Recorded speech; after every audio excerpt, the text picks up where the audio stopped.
Praise is due to Allah, whose worth cannot be described by speakers, whose bounties cannot be counted by calculators, and whose claim to obedience cannot be satisfied by those who attempt to do so, whom the height of intellectual courage cannot appreciate, and the diving of understanding cannot reach. He for whose description no limit has been laid down. No eulogy exists. No time is ordained. And no duration is fixed. He brought forth creation through his power, dispersed winds through his compassion, and made firm the shaking earth with rocks. Sermon number 2 of Nahaj-ul-Balagah, delivered by Imam Ali ibn Abi Talib, A.S., is a short but deeply profound speech about the greatness and incomparability of Allah, SWT. In this sermon, Imam Ali, A.S., offers a powerful introduction to the attributes of God, describing His majesty, boundless nature, and the limits of human understanding in relation to Him. The sermon begins by praising Allah, but Imam Ali, as, immediately points out that no speaker can truly describe Allah's worth, no matter how eloquent or wise. Human speech is limited, and the reality of God's greatness is far beyond what any words can express. Even the most intelligent and knowledgeable minds cannot reach the true depth of His being. This teaches us humility, that Allah is beyond all comprehension and that even the best attempts at describing Him fall short.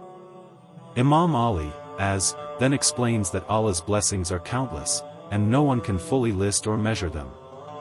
Every moment of our lives is filled with His mercy and gifts, whether we recognize them or not. This is a reminder to be constantly grateful and aware of Allah's endless generosity. Next, he says that no one can fulfill Allah's right upon them, meaning, even if we worship Him day and night, we can never fully give Him what He deserves. This isn't to discourage us, but to remind us that our worship is a sign of love and submission, not a way to repay Allah.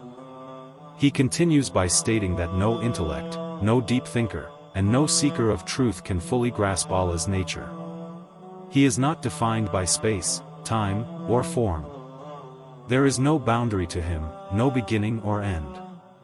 This is a key teaching in Islamic theology. Allah is absolutely unique and cannot be compared to anything. Imam Ali, as, then shifts to the acts of creation, saying that Allah created the world with His power. He didn't need raw materials or help.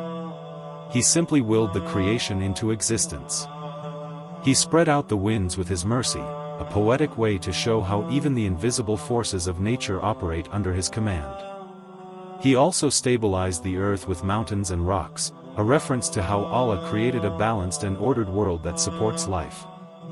In these short lines, Imam Ali, as, teaches us deep tawheed, oneness of Allah, awe for creation, and the reminder that we are always in the presence of an all-knowing, all-powerful, yet deeply merciful Lord. The sermon inspires us to be humble, grateful, and spiritually aware. It reminds us that the purpose of life is not to fully understand Allah, but to submit to Him with love, obedience, and trust.